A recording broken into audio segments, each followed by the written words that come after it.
जिसे नाम गया मिल कमल गया खिल। नाम है क्या? जैसे इंसान के नाम हैं, अब आदमी आदमी कहो तो कोई सुनता नहीं। आदमी के लिए एक नाम रखा गया है, उस नाम से बुलाया जाए तो जिस आदमी का नाम बुलाया गया है वो जरूर खड़ा हो जाता है, जरूर पूछने लग जाता है, हाँ जी क्या बात है। वैसे ही उस ओंकार, उस सुप्रीम पावर, उस गॉड, उस मालिक का नाम है, उस परम पिता परमात्मा का नाम है जिसने ब्रह्मा विष्णु महेश को बनाया। उसका मूल मंत्र है और उसको नाम, कलमा, मेथड ऑफ मेडिटेशन, गुरु मंत्र कहा जाता है। गुरु मंत्र का मतलब क्या है?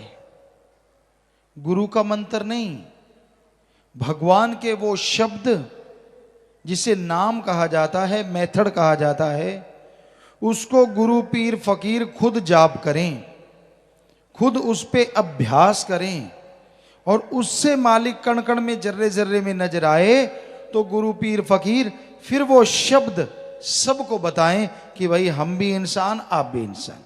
हमने उस ओंकार का जाप किया, बेइंतहा नजारे मिल रहे हैं, आप जाप करोगे आपको नजारे क्यों नहीं मिलेंगे? यानी प्रैक्टिकली मेथड ऑफ मेडिटेशन। पहले गुरु पीर फकीर उसे करके देखें, अजमाएं और फिर जीवों को बताएं तो शक की कोई गुंजाइश रहती ही नहीं। तो भाई इसलिए उसे नाम कहा जाता है, गुरु मंत्र या मेथड कहा जाता है। उसको लेके आप लगातार जाप करते रहिए, क्योंकि नाम का जाप आपने करना है। जन्म मरण के चक्कर में आप फंसे हुए हैं, मालिक की आवाजों को आपने इग्नोर किया, चाहे आपको याद नहीं, पर आपकी आत्मा ने ही मालिक की आवाज को तब नहीं पकड़ा था जब सृष्टि की रचना हुई थी। तो फिर सुमरन भी आपको ही करना होगा। शर्त मत रखो कि मालिक मैं तो सुमरन करूंगा अगर मुझे आप मिलोगे, मैं तो 7 दिन ही करूंगा, 10 दिन ही करूंगा। जी नहीं, आप शर्त रखने की स्थिति में नहीं है। आप तो जन्मों जन्मों से जन्म मरण के चक्कर में उलझे हुए हैं। काल ने बुरी तरह से आपको भरमा रखा है। उसके दर्शन कर लीजिए, नूरी स्वरूप एक बार प्रकट कर लीजिए, फिर शर्त रखने की कोई गुंजाइश ही नहीं रहेगी। क्योंकि वो पलक झपकते ही जिधर देखोगे तू ही तू, बस मालिक ही मालिक नजर आने लगेगा। और मालिक के नजर आने से क्या मिल जाएगा? आदमी सोचता है मेरे पास गाड़ी है, बाल बच्चे हैं, परिवार है, मैं मालिक को देख के क्या करूंगा? आने वाले पहाड़ जैसी बीमारियां खत्म हो सकती हैं। जीते जी गम, चिंता, टेंशन, परेशानियां, मुसीबतें, डर मिट सकता है। मौत का भी भयानक डर खत्म हो सकता है, वो सिर्फ और सिर्फ ओम हरि अल्लाह वाहिगुरु के नाम के जाप से। आप सारी दुनिया से निस्वार्थ भावना से प्यार करने लग जाएंगे। कोई आपको बैरी विरोधी लगेगा भी नहीं। क्यों? क्योंकि जब निर्वैर निर्भय से प्यार हो जाता है तो आदमी भी निर्वैर और निर्भय हो जाया करता है। इसलिए उस परम पिता परमात्मा का नाम जपना जरूरी है। उसके नाम में बेइंतहा खुशियां छुपी हुई हैं, बेइंतहा खुशियां आप कल्पना भी नहीं कर सकते। मालिक का नाम बेइंतहा आनंद देता है, परमानंद से जीव को नवाज देता है। इसलिए मालिक का नाम जपा करो, मालिक के नाम का जाप किया करो। लगता क्या है आपका? पैसा नहीं देना, घर परिवार नहीं छोड़ना, कोई भी दान नहीं करना, बल्कि जितना सत्संग में आओ, जितना सुमरण करो, झोलियां भर के ले जाओ। अरे पता नहीं कौन सी मुसीबत आपको उड़ीक रही हो, क्या पता एक्सीडेंट, क्या पता कोई और पाप कर्म आपको करवाने के लिए काल उत्सुक हो। सत्संग में आते हो, सुन के अमल करते हो, नाम जपते हो, तो वो सारे पहाड़ जैसे कर्म कंकर में बदलते चले जाते हैं। नाम रामबाण है। कहते हैं जब मेघनाथ और लक्ष्मण का युद्ध हुआ, उससे पहले मेघनाथ ने 2 बार, एक बार श्री राम और लक्ष्मण को नागपाश में बेहोश किया, एक बार बर्छी मार के लक्ष्मण को बेहोश किया, बहुत लंबी कोमा में डाला। तो तीसरी बार जब लक्ष्मण जी युद्ध लड़ रहे थे, मेघनाथ बहुत बड़ा योद्धा था, बहुत वर लिए हुए थे, वरदान हासिल थे उसे, तो वो यज्ञ कर रहा था, उस समय के अनुसार साइंस सिद्धि कर रहा था, रिसर्च कर रहा था। उस दरमियान अगर उसे ना हटाया जाता तो वो शायद काबू जल्दी से ना आता, क्योंकि वो तो नियति ने लिखा था, होना तो जरूर था।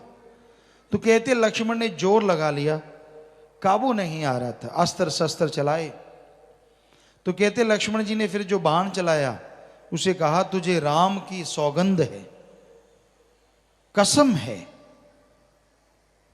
वापिस मत आना, मेघनाथ का वध कर देना। तो वो बाण जब छोड़ा, मेघनाथ की सारी चालें, सारी मायावी शक्तियां धरी धराई रह गई और उसका सिर कट के पल में खात्मा हो गया। तो रामबाण तब से मशहूर है। कोई भी बात हो, ये दवाई तो फलां रोग की रामबाण है, ये कहावत बन गई। तो उसी तरह उस राम का नाम, अल्लाह वाहिगुरु मालिक का नाम भी ऐसा रामबाण है जो आपके गम, दुख, दर्द, चिंता, परेशानियां सबको मिटा के, जला के राख कर सकता है।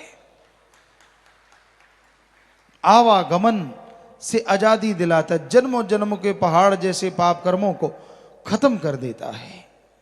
और चलाना कैसे है राम का बाण? जीभा से, ख्यालों से, विचारों से। आप जीभा से, ख्यालों से मालिक के नाम का जाप करते रहिए। जैसे जैसे जाप होता जाएगा, आपकी जिंदगी की तमाम परेशानियों का खात्मा होने लग जाएगा। मन को काबू करना कलयुग में बड़ा मुश्किल है।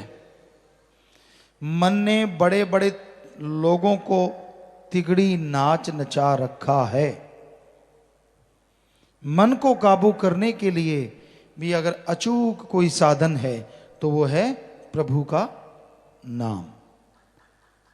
सेवा करो और नाम का सुमरन करो, तो आप अपने अंदर की बुराइयों को खत्म कर सकते हैं। तो आप मन को जीत सकते हैं, और जो मन को जीत लेते हैं, मन जीते जग जीत। जिसने मन को जीत लिया, समझ लो सारी दुनिया को जीत लिया। और मन कोई आसान शय नहीं है जिसको जीतना आसान हो। वशिष्ठ जी जो श्री राम जी के गुरु रहे, बचपन में उनको समझाते हैं कि सारे समुद्रों का कोई पानी पी ले, सारी हिमालय पर्वतमाला को उठा ले, एक पल के लिए मान लूंगा ऐसा हो गया होगा। हालांकि असंभव है, पर अगर कोई कहे कि मन को जीत लिया, ये बात मैं कभी नहीं मानूंगा। सो मन को जीतना बड़ा ही कठिन है, पर असंभव नहीं है। मन रुक जाता है, मन टिकाव पाता है जब आदमी लगातार सुमरन करता है। आप शुरू शुरू में सुमरन करेंगे तो मन रुकता नहीं, बल्कि और विचार देता है। ऐसी ऐसी चीजें आपको दिखाता है जो कभी आपकी कल्पना में नहीं होती। गंदगी, बुरे ख्याल, बुरी सोच, नेगेटिव थॉट्स ज्यादा बढ़ चढ़ के आती है। यानी तब काल के घर में रोना स्यापा पड़ जाता है। सारे उसके एजेंट शोर मचाते हैं कि ये आत्मा तो निकलेगी चंगुल से, ये तो जीते जी नजारे लेगी। क्योंकि नाम जिसको मिला, काल के घर में आग तो तभी लग गई कि ये आत्मा तो गई, पूर्ण पीर फकीर नाम दे दें। और साईं जी के तो वचन है कि एक बार सच्चा सौदा से नाम ले, वो जन्म मरण में नहीं जाता। लेकिन जब कोई नाम जपने लगता उसी नाम को, तो काल के घर में और शोर मचता कि इसको कम से कम जीते जी तो तंग करना था, अब ये नाम जपने लगा है। अगर नाम जपेगा, अगर इसकी सुरती ईश्वर से जुड़ गई, ये तो दोनों जहान की खुशियां लेगा। काल की बेहद बेइज्जती होती, बेहद बेइज्जती कि कोई उसकी नगरी में रहता हुआ दयाल के दर्शन करे और नजारे मान के जाए। छाती पे मूंग दलने जैसा हो गया। मूंग के दाने सख्त होते हैं, जब उनको चक्की में पीसते हैं टाइम ज्यादा लगता है, इसलिए कहते हैं छाती पे मूंग दलना, ज्यादा तकलीफ देना। तो काल नहीं चाहता कि कोई उसकी छाती पे मूंग दले आत्मा। इसलिए फिर जब भी सुमन पे बैठो, कभी खाज खुजले, कभी टांगों में दर्द, कभी पाँव में दर्द, कभी पीठ अकड़ गई, कभी हिप्स थक जाती हैं, कभी कुछ हो जाता है, कभी कुछ हो जाता है, प्यास लगाई, कभी कोई ख्याल आ गया। तो इस तरह आदमी के विचार मन के द्वारा काल भटकाता है कि कहीं ये मालिक से जुड़ ना जाए।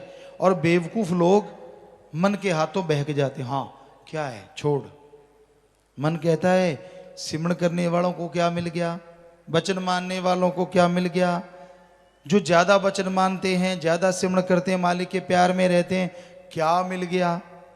जो उनको मिल गया वो किसी को बताते हैं नहीं। अंदर ही अंदर मालिक खुशियां बख्श देता है।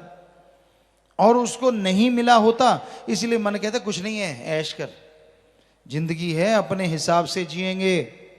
कौन आएगा माई का लाल, आना किसने, तू ही माई का लाल चिल्लाएगा जब कर्मों की मार पड़ेगी।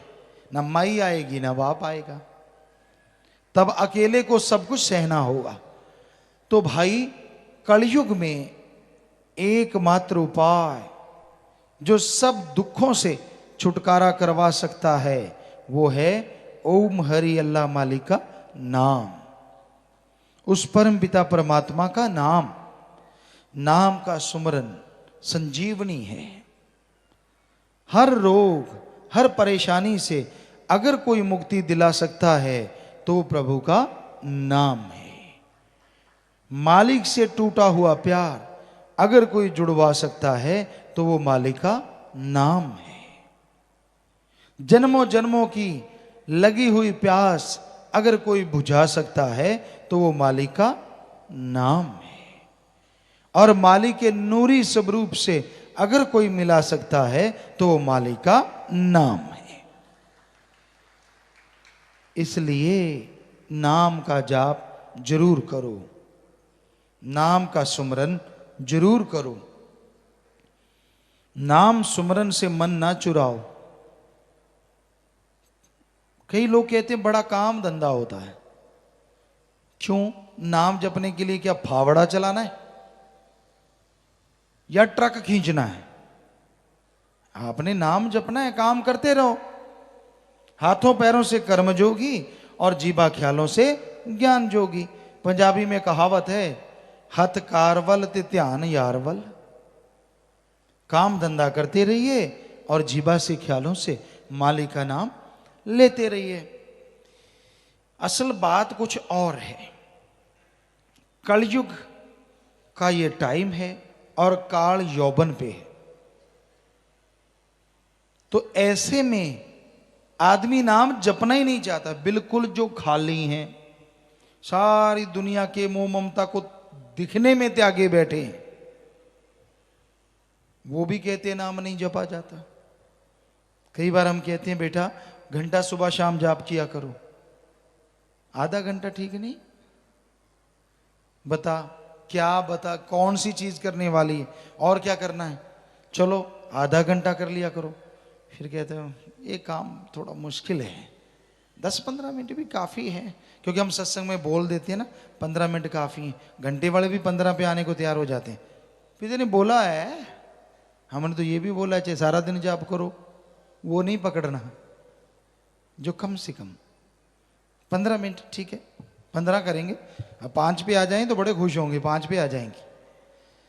तो कहने का मतलब मन जालिम है ही ऐसा, सुमरण तो ये करने ही नहीं देता, और कोई करने लग जाए तो जैसा आपको बताया बड़ा भरमाता है, बड़ा भटकाता है। पर आदमी डटा रहे कि तू भटकाना है तो सुमरण जीवा से चलता रहे, ख्यालों से चलता रहे, यकीनन मन हार जाएगा और आत्मा की एक दिन जीत जरूर होगी। और जिस दिन आत्मा की जीत होगी वो दिन बड़ा ही भाग्यशाली होगा, क्योंकि उस दिन अंदर बाहर मालिक आपके साथ होगा। दूसरों को साथी बनाते हो, दूसरों के लिए पागल होते हो, गलत शल्त बोलते हो, अंट शंट बकते रहते हो।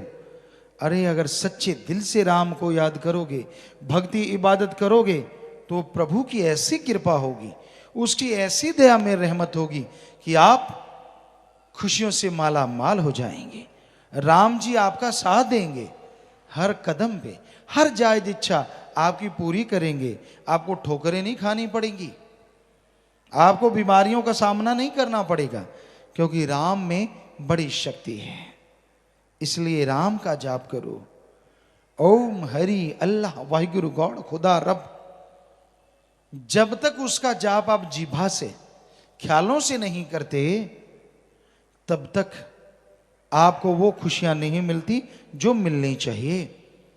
आप सोचते हैं यार कौन जाप करे, काम धंधा बहुत है, पैसा निकाल लेते हैं मालिक को चढ़ा देंगे। मालिक पैसा नहीं लेता। हमने सारे धर्मों को पढ़ा, सतगुरु जी ने जब बुलाया उससे पहले नॉन मेडिकल के स्टूडेंट रहे, साइंस में बड़ी रुचि होती थी, अब भी है, लेकिन धर्म हमारे महा साइंस हैं, साइंस तो कुछ भी नहीं।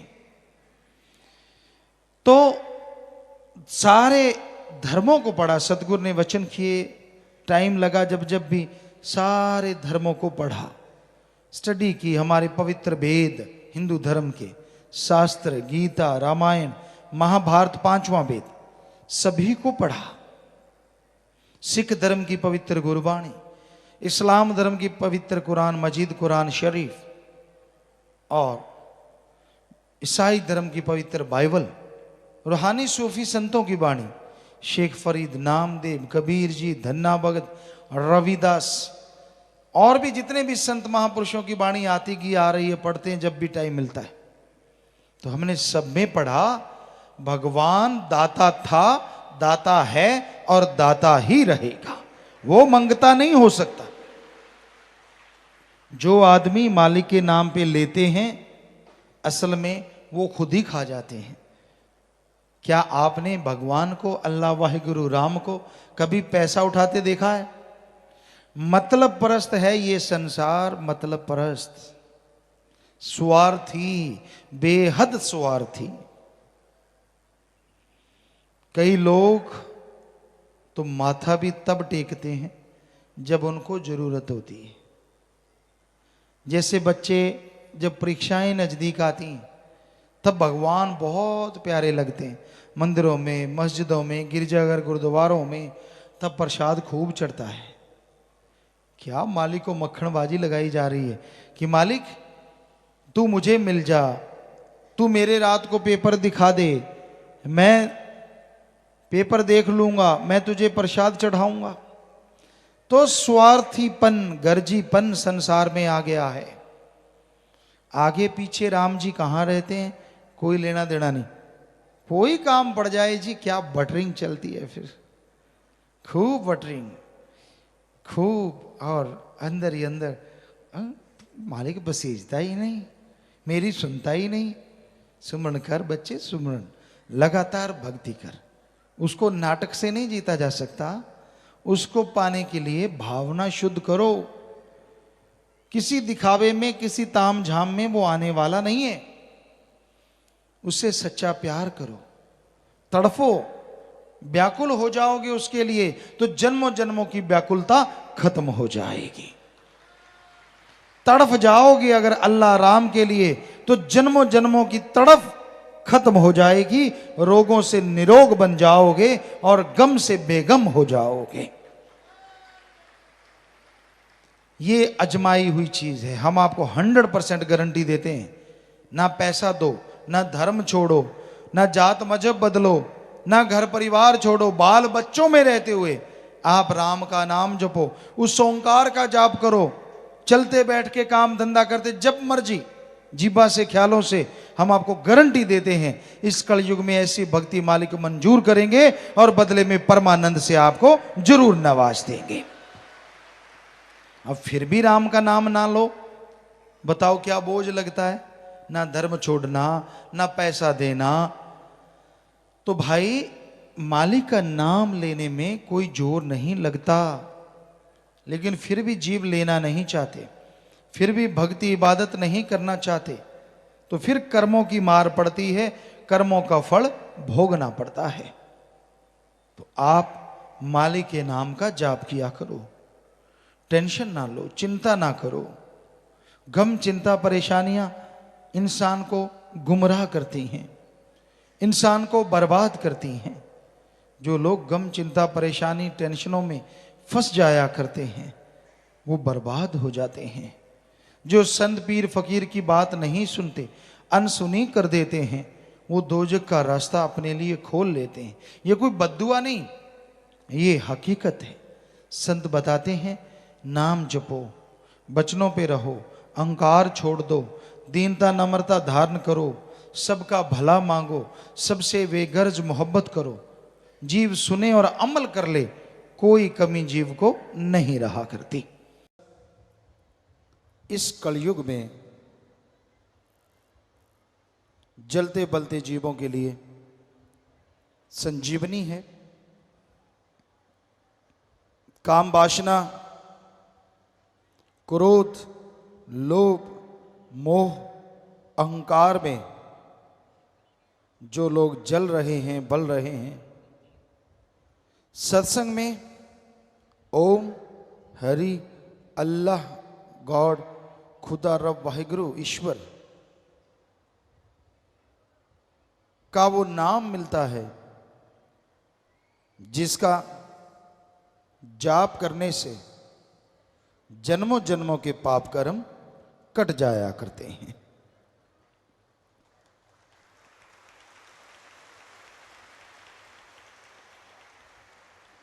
कौन नहीं चाहता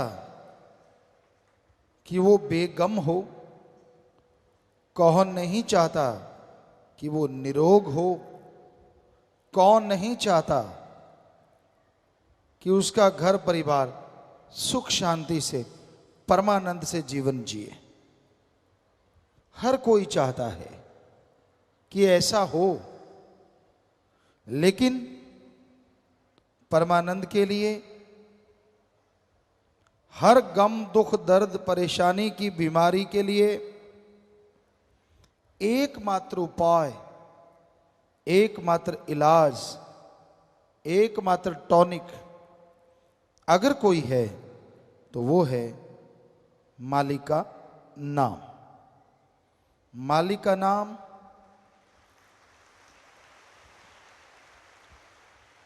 अनमोल है, पर वो बिना दाम के मिलता है। तुलसी जी कहते ईश्वर नाम अमोल है, बिन दाम बिकाए। ईश्वर नाम अमोल है, बिन दाम बिकाए। तुलसी ये आचर्ज है, ग्राहक कम ही आए।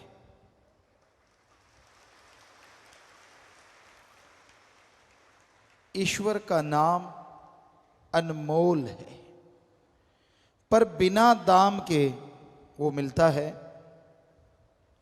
तुलसी जी कहते आश्चर्यजनक बात ये होगी कलयुग में कि भगवान का नाम अनमोल होते भी फकीर बिना दाम के देंगे, लेकिन लेने वाले ग्राहक कम नजर आएंगे। वैसे देखा जाए तो आज राम नाम के ग्राहक बहुत बढ़ रहे हैं। लेकिन सारी जनसंख्या का देखा जाए तो तुलसी जी वाली बात बिल्कुल सच नजर आती है। हजारों में, लाखों में, महीने में लोग मालिक के नाम से जुड़ते हैं। ये कोई छोटी बात नहीं है। दिन रात ओम हरि अल्लाह वाहिगुरु गॉड खुदा रब की भक्ति इबादत में जुड़ने वाले बढ़ते जा रहे हैं। उतना ही काल महाकाल जलता है, तड़फता है और बुराई के नुमाइंदे राम नाम को रोकने के लिए लाखों करोड़ों रुपए लोगों पे खर्च कर रहे हैं कि कैसे प्रभु का नाम रुके, कैसे कोई राम का नाम लेना बंद कर दे, कैसे कोई बुराइयां और बढ़ाए, बुराई को बढ़ावा मिले और राम नाम अल्लाह वाहिगुरु ईश्वर का नाम रुके। प्रलय महाप्रलय भी राम नाम ना रोक सकी। ये तो चलता था, चलता है और चलता ही रहेगा। राम अल्लाह वाहिगुरु गॉड खुदा यानी सुप्रीम पावर, उसका नाम कभी भी खत्म नहीं होता। प्रलय महाप्रलय में ब्रह्म तक लोग खत्म हो जाते हैं, लेकिन पार ब्रह्म ना कभी खत्म हुआ, ना हुआ था और ना कभी होगा।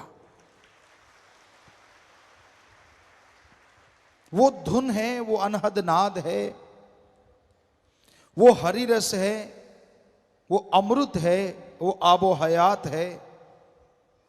वो है तो सब कुछ है, वो नहीं तो कुछ भी नहीं है। तो उस नाम से आप जुड़ो। जुड़ गए हो तो हमारी हाथ जोड़ के विनती, आप आधा घंटा सुबह, आधा घंटा शाम आप जाप करके देखो 2-4 महीने, हम आपको गारंटी देते हैं ऐसा सुख मिलेगा, ऐसी शांति मिलेगी जिसकी आपने कभी कल्पना भी नहीं की होगी।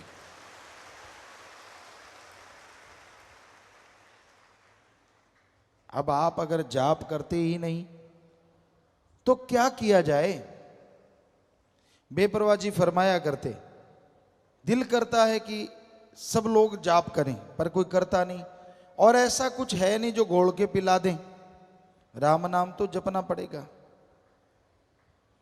जादू टोना मंत्र सब रिद्धि सिद्धि में अटक के रह जाते हैं, अटका देते हैं।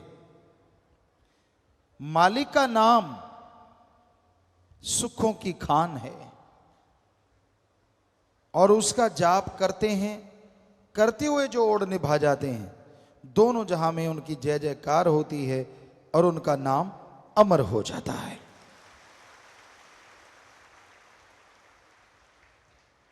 सच्चे दाता रहबर बेपरवाह जी ने फरमाया, बचनों पे अमल करना सीखो।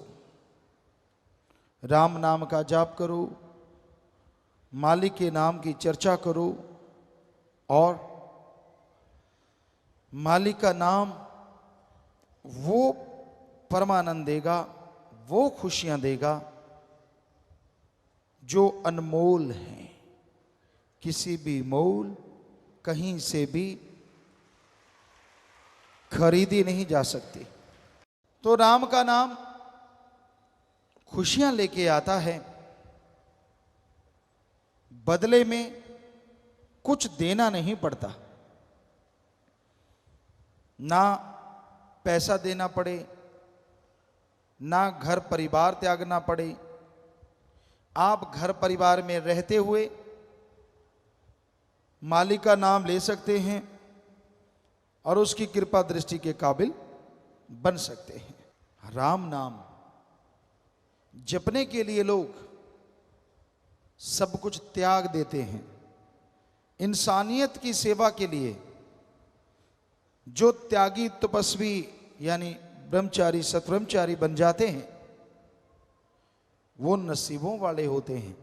उनकी कुलें, उनके परिवार अति भाग्यशाली होते हैं।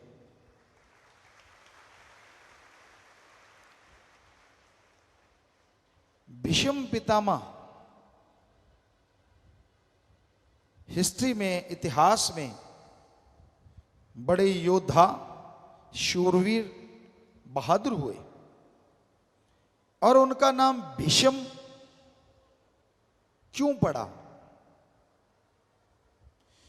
क्योंकि उन्होंने अपने बाप के लिए अपना जीवन कुर्बान कर दिया।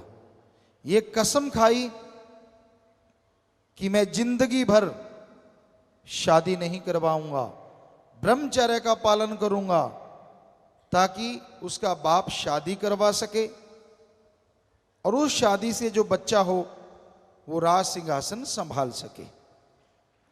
उन्होंने ये कसम खाई, तो तब से उनका नाम पड़ा भीष्म पितामह। भीष्म, भयंकर, हद से ज्यादा भयंकर प्रतिज्ञा उन्होंने तो अपने बाप के लिए की। और आज इस जलते बलते भट्ट में जो भी भाई बहन ये प्रतिज्ञा लेते हैं कि ताउम्र मालिक की याद में लगाएंगे, इंसानियत की सेवा में लगाएंगे, वो आप ही बताओ, एक अपने बाप के लिए प्रतिज्ञा करता है और एक भगवान की औलाद के लिए प्रतिज्ञा करता है, जिसमें उसका खुद का स्वार्थ नहीं होता, कौन महान है? बेपरवाह जी ने फरमाया, सच्चे सौदे की फकीरी दा मुकाम बड़ा ऊंचा, यहां मिट्टी होके रहना पड़ता, शान का क्या काम। बस इतनी सी बात है। दीनता, नम्रता धारण करो, बचनों पे रह के सेवा करो। अरे जीवन में वो मकाम हासिल करोगे, वो खुशियां मिलेंगी जिसकी आपने कभी कल्पना नहीं की होगी। तो हे सेवादारों, हे इंसानियत की राह पे चलने वालों, कदम कदम पे काल की बिछी हुई डोरियां, बिछे हुए जाल आपको रोकने की कोशिश करेंगे, लेकिन आप राम नाम के सहारे, ओम हरि सदगुरु मौला के सहारे, सेवा सुमरण के सहारे आगे बढ़ते जाओ, तो ये डोरियां अपने आप ही जल के भस्म हो जाएंगी और आप मालिक की कृपा दृष्टि के काबिल बनते चले जाएंगे। ये कौन से जाल हैं जो काल ने बिछा रखे हैं? काम वासना है, जो इंसान को बुरी तरह भ्रमित कर देता है, बर्बाद कर देता है, कहीं का नहीं छोड़ता। फिर क्रोध है, क्रोध में आके लोग अपना बहुत कुछ बर्बाद कर लेते हैं, भाई भाई को खत्म कर देता है, बाप बेटे में झगड़ा है, बहुत कुछ ऐसा होता है जिसकी कल्पना भी नहीं होती, तो फिर भी आप बर्बाद होते हैं। फिर मोह ममता, अपने परिवार, अपने बच्चे, अपनी माँ बहन बेटी, सब कुछ उसके लिए इंसान पागल हो जाता है, कुर्बान कर देता है। चाहे वो कितना भी गलत कर रहे हों, लोग बताएं कि भाई आपका बेटा आपकी बेटी गलत, नहीं मानता, तो वो एक दिन उन्हें विष रूप बना देता है और खुद भी सारा परिवार कलंकित हो जाता है। फिर है लोभ लालच। लोभ है सर्व पाप का बाप। लोभ लालच यहां आया नहीं कि बाकी के पाप जुड़ते चले जाते हैं।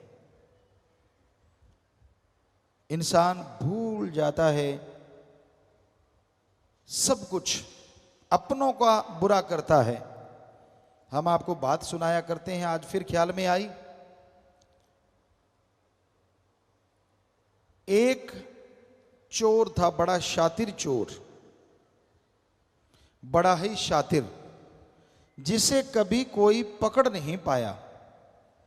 इतनी सफाई से चोरी करता था कि कुछ पता ही नहीं चलता था, कोई सबूत नहीं। एक दिन बहुत धनाढ़ आदमी के घर सुबह हुई, नौकर चाकरों ने शोर मचा दिया कि दीवार टूटी हुई है, चोर ने चोरी की है, सेंध लगाई है। मालिक जागे, दौड़ के देखा, सारे अलमीरा वगैरह खुली पड़ी थी, संदूक खुले पड़े थे। एक बड़ी सी पोटली पड़ी थी। जब उसके पास गए, नीचे एक बड़ी सी पर्ची पड़ी थी। पोटली साइड में करी, उस पर्ची पे लिखा हुआ था, मैं वही शातिर चोर हूं जो किसी के पकड़ में नहीं आया। रात में आपके यहां चोरी करने आया, मैंने सारा कुछ इस पोटली में बांध लिया, हीरे जवाहरात, सोना, सब कुछ मोती इसमें है। मुझे भूख लगी, यहां आपके मर्तबान है, उसमें वाइट कलर का कुछ था। मैंने सोचा ये बूरा चीनी है। मैंने उसे खोला, हथेली पे रखा और यूं फांक लिया। ओ, ये बूरा चीनी नहीं, ये तो नमक है। मैं बहुत बुरा हूं, चोर ने बोला। चोर कहने लगा, मैं बुरा हूं, अवगुण है मेरे में, लेकिन मैं नमक हरामी नहीं कर सकता। मैंने आपका नमक खाया है, इसलिए ये सारा सामान छोड़ के जा रहा हूं। चोरों के भी कायदे, चोरों के भी इंसानियत होती है। आज घोर कलयुग है। लोग एक चुटकी नहीं, ट्रकों के ट्रक, ट्रालियों की ट्राली नमक खा जाते हैं। और माया रानी जब सूंघती है, माया रानी सूंघा दी जाती है, तो पल में अनाप शनाप शुरू हो जाता है। जो राम नाम के गुण गाते हैं, वो राम नाम को उल्टा बताना शुरू कर देते हैं। अब खुद ही देखिए, इंसान कितना गिर चुका है लोभ लालच में, हद से ज्यादा। तो ये है लोभ लालच, और वो दुखी होते हैं, कुलें तक डूब जाती हैं, जीते जी परेशान रहते हैं, मरणोपरांत नरक में जाते हैं। फिर है अहंकार, किसी को अपने धर्म का, किसी को जात का, किसी को राज पहुंच का, किसी को पैसे का, किसी को औलाद का, किसी को शरीर का। बड़े अहंकार हैं इस जमाने में, इस दुनिया में। और उस अहंकार के घोड़े पे सवार जब इंसान हो जाता है, तो अपना ही बुरा करता रहता है, दूसरों का बुरा नहीं होता। अहंकार को मार है, इसलिए अहंकार ना करो।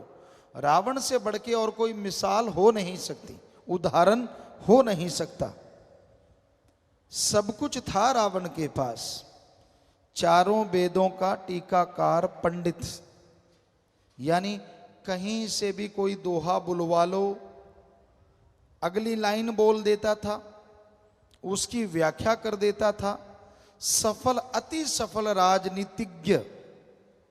जब वो मरना सन था, तो श्री राम जी ने लक्ष्मण को बोला था कि लक्ष्मण जा, इसको राजनीति में गुरु बना ले। ये बहुत सफल राजनीतिज्ञ है, जबरदस्त वेद शास्त्रों का ज्ञाता है। ये इतिहास गवाह है और ये सच है। और वही रावण जब चाहे बरसात करवाए, सूरज चंद्रमा की रोशनी से खाना बनवाए, एटम परमाणु कंधे पे टांग के घूमता जाए। सफल क्लोन ज्ञाता, खुद के 3 या 4 बेटे थे, बाकी सब क्लोन थे। 1 लाख बेटा, 1.25 लाख आगे नाती, यानी सफल क्लोन ज्ञाता। इतना जबरदस्त आदमी, इतना टैलेंटेड आदमी, एक ही बुरा कर्म किया, अहंकार किया कि मुझे मौत भी नहीं हरा सकती। तो 1 लख पूत 1.25 लाख नाती, तेरा वनगर दिया ना बाती। इसलिए अहंकार ना करो। बड़े बड़ों को अहंकार ने चकनाचूर कर दिया, खत्म कर दिया। ईगो, अहंकार मिटा दो। खुद ही मिटाओगे खुदा आएगा, खुद ही मिटाओगे तो खुदा बिगड़े काम बनाएगा। यानी अहंकार त्याग दो, दीनता नम्रता रखो, दीन बन के रहो, नम्र बन के रहो। हर समाज में आपको कोई अच्छा कहेगा और रूहानियत में आप तरक्की करते चले जाएंगे, कोई बाधा नहीं आएगी। तो भाई ये 5, फिर मन माया वो तो है ही जबरदस्त। इनके मुखिया हैं, पांचों के हेड हैं। मन भरमाता है और माया आदमी को सब्ज बाग दिखाती है। पैसों के लिए लोग पागल हुए फिरते हैं। अरे हमने देखा ऐसा राजस्थान में गरीब के इलाके में, गरीबी के इलाके में, आपने भी यूपी साइड में गरीबी इलाके में देखा होगा, बहुत पहले की बात है, 5-5, 10-10 रुपए के लिए लोग भाई बहन अपनी इज्जत बेचते हमने देखे हैं, सिर्फ 5-10 रुपए के लिए। आज का माने तो 100-500 के लिए। तो अब आदमी को अगर ज्यादा पैसा मिलता है और इज्जत भी लुटानी नहीं पड़ती तो वो कुछ भी कह सकता है, कुछ भी बोल सकता है। ऐसा है ये घोर कलयुग। लोग पैसा उठाए घूमते हैं कि तू भाई ये कर दे, तू वो कर दे, तू फला कर दे। लोग गुमराह हो जाते हैं, उनके हाथों की कठपुतली बन जाते हैं।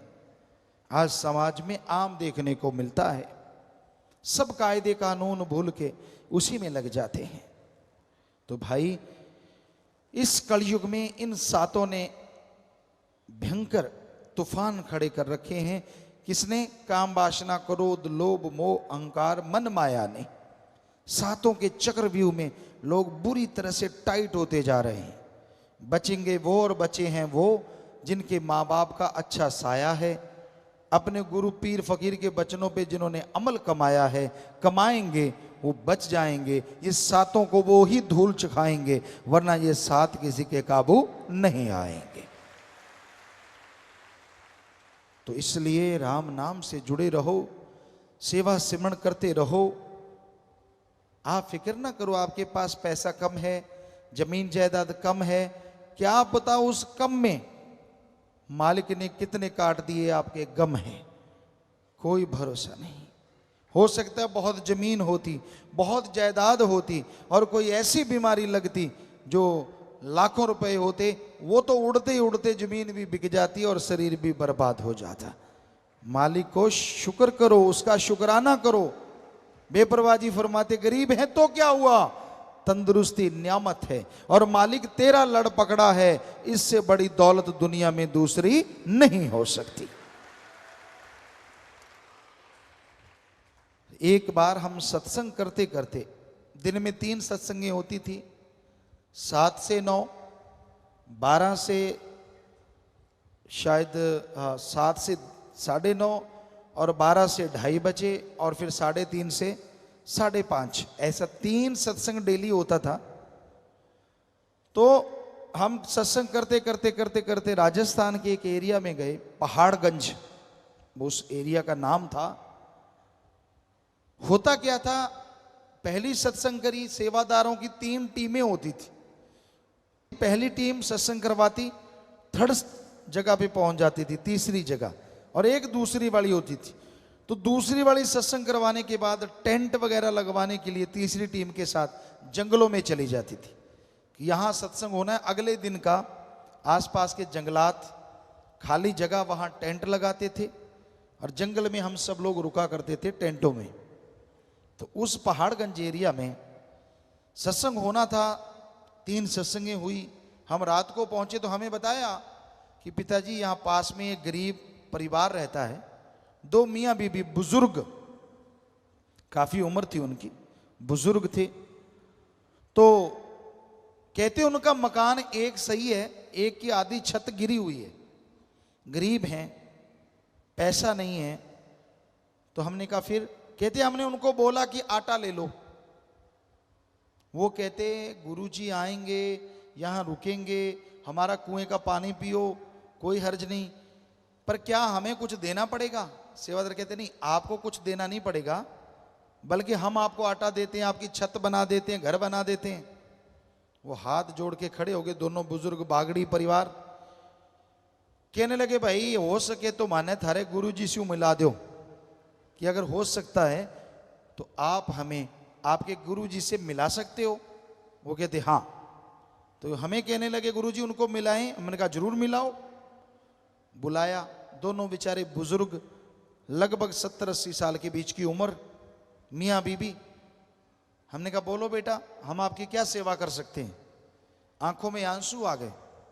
कहते गुरुजी पहली बात तो ये, आज तक कोई भी संत फकीर आया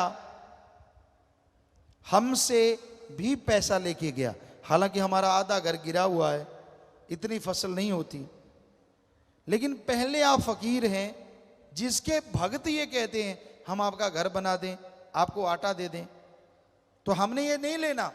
हमने कहा फिर और क्या चाहिए। ध्यान से सुनने वाली बात है। हमने कहा फिर आपको क्या चाहिए। वो दोनों के हाथ कांप रहे थे, ऐसे ऐसे बुजुर्ग थे। कहते गुरुजी हमें ज्यों का त्यों वो सीन याद है, रात थी, लाइटें जगी हुई थी और थोड़ा थोड़ा अंधेरा था। कहने लगे गुरुजी अगर हमें कुछ देना है तो हमें राम से मिला दो, भगवान से मिला दो। हमें भगवान चाहिए, धन दौलत जमीन जायदाद नहीं चाहिए। वाह, ये है इंसानियत, ये है मानवता। गरीबी हुई तो क्या हुआ, भगवान ने हमें उनके घर जा छोड़ा। जितना मर्जी जोर लगाते कहीं जगह नहीं मिली, उनके घर के पास ही जगह मिली। जंगलों में, बस आसपास जंगल था, गांव नहीं था, उनका एक घर था, वहीं पानी मिला, कहीं पानी ना मिला उस रात। तो ये है उनकी सच्ची तड़फ। अगले दिन उन्होंने नाम लिया, गुरु मंत्र का जाप किया और नाचने लगे कि हमें सच्चा मोक्ष मिल गया है, सच्ची भक्ति का तरीका मिल गया है। ये है इंसानियत, आज भी जिंदा है। आज भी माँ बाप के अच्छे नेक बच्चे हैं जो दृढ़ता से, हिम्मत से सतगुरु के उन वचनों पे अमल करते हैं कि सारी दुनिया एक पास से मेरा सतगुरु प्यारा एक पास। दुनिया को, दौलत को, शोहरत को ठुकरा देते हैं और अपने भगवान अल्लाह सतगुरु राम से हमेशा नाता जोड़े रखते हैं। तो धन्य ऐसे माँ बाप, धन्य ऐसे बच्चे, धन्य ऐसी कुलें जिनमें ऐसी औलादें सेवादार जन्म लेते हैं। तो भाई यही आज के दौर का, आज के समय का बयान है, हकीकत है कि आज के दौर में क्या हो रहा है, कितना घोर कलयुग है। गुंडागर्दी, नशा प्रस्ती आम है और राम नाम के लिए लोग रोकते हैं, भक्ति इबादत के लिए रास्ते रोके जाते हैं, तरह तरह के नियम बनाए जाते हैं। पर राम नाम जैसा आपको बोला, कोई किसी का गुनाह नहीं करता, किसी को दर्द नहीं पहुंचाता। राम नाम तो सबका भला करता है। जो भी राम का नाम लेता है उसे अंदर बाहर कोई कमी ना रही थी, ना रह रही है और ना रहेगी। राम नाम संभाल करता था, कई गुना बढ़ के कर रहा है और सैकड़े गुना बढ़ के आगे करता रहेगा।